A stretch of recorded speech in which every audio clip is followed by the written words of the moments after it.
Hello everyone, thanks for joining us for another edition of Texas Insider TV, brought to you by SpeedStream. I'm Jim Cardle. Veteran lawmaker, chairman of the House Ways and Means Committee, and therefore involved in our state budget and any possible tax reform in the upcoming session. We're pleased to be able to visit today with Harvey Hillderbran from Kerrville. Harvey, thanks for joining us. My pleasure, Jim. Good to be here. We are approaching, with the election having happened, we're approaching now focusing on the legislative session. You've been chairman of the Ways and Means Committee, and we're in before to share with our viewers exactly what that is. But a lot of focus is going to be now pretty quickly on the budget. You're intimately involved in some of the budget projections as chairman of Ways and Means. What are you seeing real quick? Well, as a longtime leader of the Texas House, I'm really excited about the fact that the very difficult decisions we made last legislative session, cutting the rate of spending growth, but also cutting real spending for the first time in our state's history. And the result of that hard work and difficult decision making has resulted in the state being in much better shape than it was 2 years ago. We really have a lot of activity in the oil field, which is generating a lot of commerce, which is generating a lot of sales tax revenue being collected. And that's leading our revenue collections for sales tax, and has been for a number of years now, 2-3 years. And starting in 2011, when we finished the session, when we had a projected budget deficit of $25 billion and we cut state spending and balanced our budget without new taxes, we were able, by the fall of 2011, to reach the previous high of the pre-recession sales tax revenue collection numbers. An indication that our economy had returned and returned to where it was before the recession. Well, let me ask you specifically about that, because unemployment numbers were a big focus during the presidential campaign.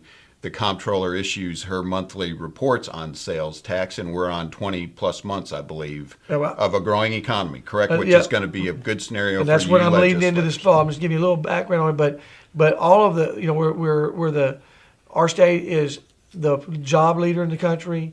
We're doing better than any other state. We are also, our revenue collections are higher and have returned to pre-recession numbers and actually exceeded those numbers. So by January 2012, we'd exceeded those numbers, and we had a 12% growth rate for the last fiscal year, which ended August 31st. So September 1st of this year is when the new fiscal year started, which will end August 31st of next year. Okay. And if we maintain our growth rate, but only at a 5 or 6% level, so half of what we just finished August 31st of this year. So between September 1st of 2011 and August 31st, 2012, 12% growth rate. So that will set the groundwork for what you as legislators have to work with. That by itself has left us with at least a $6 billion general revenue surplus as we enter the session. That means we can pass an appropriation supplemental, which happens almost every session, where you're either cutting some money because you have a deficit, and so you're cutting money in the previous appropriation that we passed in May of 2011, or you're adding money to it because you had cuts and now you have revenue, and we want to restore funding cuts, say, from public education. And you all frequently get criticized for that, but it is a bit of a planning tool. It is a planning tool. In fact, it's an advantage because we're in a biennial system instead of an annual system. Mm-hmm. And so we're in legislative session in the middle of the biennium, and we can adjust everything from September 1st of the last fiscal year all the way to the last 6 months or 3 months of it. We have that ability starting in January of 2013. So we will pass a supplemental bill. It'll probably be a $5.2 billion bill. It will pay the $4.7 billion that we did not fund in Medicaid, because we partially funded Medicaid because we didn't have the money. But we'll finish funding what we have to do in Medicaid.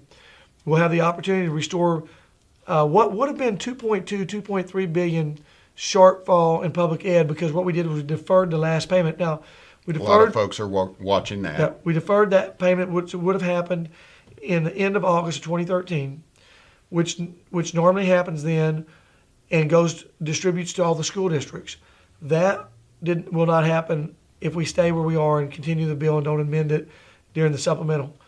But it would then be appropriated and distributed in the first week of September of 2013. But instead, we have the opportunity to restore that funding. Had we funded it during the regular session, it would have been a 2.2, 2.3 billion price tag. Which you didn't have at that point. Which we didn't have, but it was based on an enrollment forecast by Texas Education Agency and the education community, and some growth forecasts that have ended up being accurate for economic growth, but not accurate for number of kids. And so now it's really a 1.8, give or take $1.8 billion bill due that we could restore and pay it during the supplemental bill. And then in that case, it would be paid in August 2013 instead of September. That gets us back to where we need to be. If we continue with a 5 or 6% growth rate for this year that we're in now that ends August 31st, it's fiscal year, Okay. we will maintain those restored budget cuts and the funding we put back in for the next year. So good news on the education Very good front. news for the education, public education front. Very good news for state finance.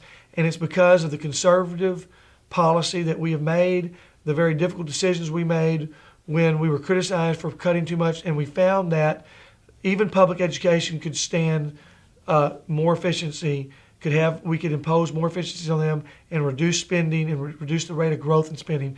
And that's what we did. We didn't cut real spending in public ed. We cut the rate of growth in spending. And then one final question, if I may, Chairman. Again, folks, thanks for tuning in. We're visiting with Chairman Harvey Hillderbran from House District 3, Chairman of the Ways and Means Committee. A lot of focus has always been on the rainy day fund. It's in the news quite a bit. Tell us what you're seeing in terms of a balance of the rainy day fund. At the end of last session, we left $4 billion in the rainy day fund, which is the Economic Stabilization Fund, which was created for the purpose of evening out the peaks and valleys in our revenue collection system, largely driven by the sales tax revenue. Okay. But it's funded through oil and gas revenue. And that oil and gas revenue is up to about $8 billion right now. We expect by the next deposit, which will happen fall of 2013, to be close to $10 billion. And we are now have the opportunity to make some one-time investments with that money in infrastructure and the future of water in the state of Texas, which are two important things to do. We can still have money at the end of that, after doing those one-time investments, have money left over to continue to be for another rainy day. Well, speaking of the day, we're going to let you get on with yours. Appreciate you coming Thank you by. for having me.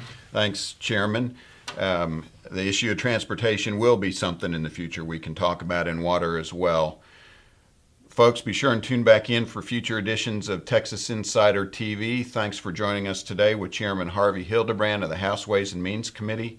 Remember, you're either an insider or you're not. I'm Jim Cardle. Thanks for joining us.